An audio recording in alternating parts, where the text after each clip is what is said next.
तो हेलो दोस्तों, जैसा कि हमने पिछले एपिसोड में देखा था कि फैंग यहाँ पर रिकॉर्नेट हो चुका होता है। तो वो यहाँ पर कहता है कि ये सचमुच एक सपने जैसा लग रहा है और एक पुरानी कथा के अनुसार इस दुनिया में अभी भी एक समय की नदी बहती है और स्प्रिंग ऑटम में सिजारा का यूज करते हुए कोई भी पास्ट में जा सकता है।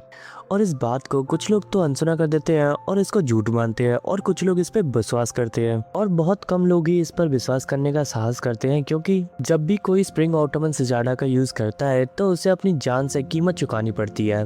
जान से कीमत चुकाने का मतलब है कि जो स्प्रिंग ऑटोमन सिजारा होता है उसका यूज करने के लिए जो बॉडी और जो कल्टीवेशन होती है वो एक फ्यूल की तरह ही काम करती है और लोग इसलिए इस पर विश्वास नहीं करते हैं। और क्या होता कि ये अफवाहें झूठी निकलती और ये सोची समझी एक चाल होती, और अगर मैं एक बड़ी मुसीबत में नहीं फंसा होता तो मैं इसका इस्तेमाल कभी नहीं करता। लेकिन अब मुझे पूरा यकीन है कि स्प्रिंग ऑटोमन सिजारा सच में काम करता है और सच में मैं वापस से जिंदा हो गया। और भले ही मैं रिवॉर्न हो चुका हूँ, लेकिन ये जो बसंत ऑटोमन सिजारा है ये अभी भी मेरे हाथ में नहीं आया। और हमें यहाँ पर बसंत ऑटोमन सिजारा यानी कि गू के बारे में पता चलता है कि गू कई तरीके के होते हैं, वो अलग होते हैं और विचित्र होते हैं और हर एक गू की अपने पास अलग एबिलिटी होती है। किसी को तुम एक बार यूज कर सकते हो, किसी को तुम 2 या 3 बार यूज कर सकते हो, उसके बाद वो यहाँ पर नष्ट हो जाती है। और अलग गू को तुम कई बार इस्तेमाल कर सकते हो, लेकिन अगर तुम उसकी लिमिट तक ही इस्तेमाल करते हो तो। हालांकि गू का इस्तेमाल हमेशा के लिए गायब होने से पहले बस एक बार ही इस्तेमाल कर सकते हैं। तो फैंग यहाँ पर कहता है कि अगर वो चला भी गया तो भी मैं दूसरा नया बेहतर बना सकता हूँ। मैं अपने पिछले जीवन में इतना सफल था तो इस जीवन में क्यों नहीं हो सकता हूँ।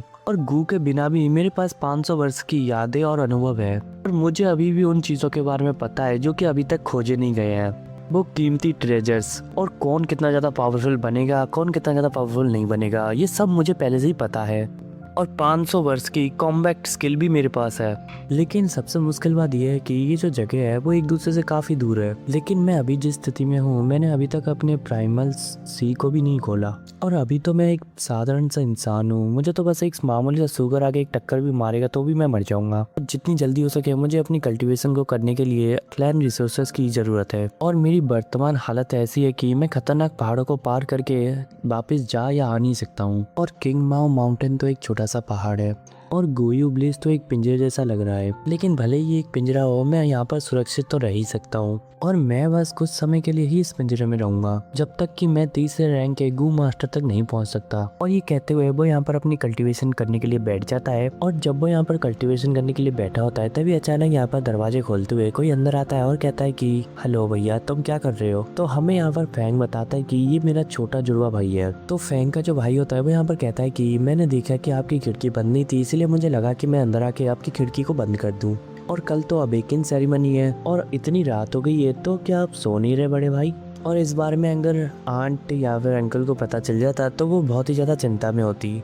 फैंग वान के भोलेपन को देखकर फैंग चैंग को हैरानी नहीं हुई, क्योंकि जब वो छोटे थे तो उसका बड़ा भाई बचपन में भी ऐसा ही था। और शायद जीनियस व्यक्ति आम लोगों से हमेशा अलग ही होते हैं। हालांकि वह दिखने में अपने बड़े भाई जैसा ही था, हालांकि वो ट्विंस थे, लेकिन उसके बड़े भाई के पास बचपन से ही अलग तरीके की प्रतिभा थी। लेकिन उसके पास कोई टैलेंट नहीं था, वो एक सामान्य पत्थर की तरह था। और उसके आसपास के जो लोग थे वो हमेशा ये कहते थे कि देखो फैंग वान का छोटा भाई जो काफी ज्यादा कमजोर है, जो किसी काम का नहीं है। और ये सुनकर उसे काफी ज्यादा बुरा लगता था। फिर वो यहाँ पर अपने माता पिता के बारे में बताता है। उसके माता पिता की मृत्यु मिशन के दौरान हुई थी, जबकि वो 3 साल का था। और परिवार के नाम पर उसके अंकल और आंटी ने उसे और उसके भाई को अपने घर में जगह दी। और उसके अंकल आंटी को उससे कोई फर्क नहीं पड़ता था, उन दोनों को वो नौकरी की तरह रखते थे। सिर्फ उसकी संपत्ति को लेने के लिए उन दोनों ने उन दोनों को अपने घर पे रखा था। तो फैंग यहाँ पर सोचते हुए कहता है कि लेकिन अब 500 साल के जीवन के बाद आखिर इसका क्या मतलब है। नाराजगी से कुछ भी हासिल नहीं होता है। और अगर मैं दूसरे नजरिए से इस बारे में सोचूं तो मैं अपनी भाई की बात काफी अच्छे से समझ सकता हूँ, अंकल और आंट। और यहाँ तक कि वो दुश्मन भी जिनका सामना मुझे सदियों बाद करना पड़ेगा। और ये बात तो इस दुनिया में काफी समय से चली आ रही है कि ताकतवर इंसान ही जीतता है। और अगर कोई भी मेरे रास्ते में रुकावट डालेगा, और चाहे वो कोई भी हो, मैं सीधा उसे मार दूंगा। और ये खून से लथपथ एक सुनसान सड़क है जिस पर मैं चलने जा रहा हूँ। तो ये सब कुछ फैंग यहाँ पर अपने मन में सोच रहा होता है। तो फैंग यहाँ पर अपने छोटे भाई से कहता है कि तुम जा सकते हो, मैं जल्दी ही सो जाऊंगा। तो उसका जो छोटा भाई है वो यहाँ पर दरवाजा बंद करते हुए कहता है कि तो कल मिलते हैं बड़े भाई। और वो यहाँ पर दरवाजा बंद करते हुए काफी ज्यादा उदास लग रहा होता है और वो यहाँ से चला जाता है। इसी सीन के साथ आज का एपिसोड ये पे खत्म होता है। मिलते हैं नेक्स्ट एपिसोड में।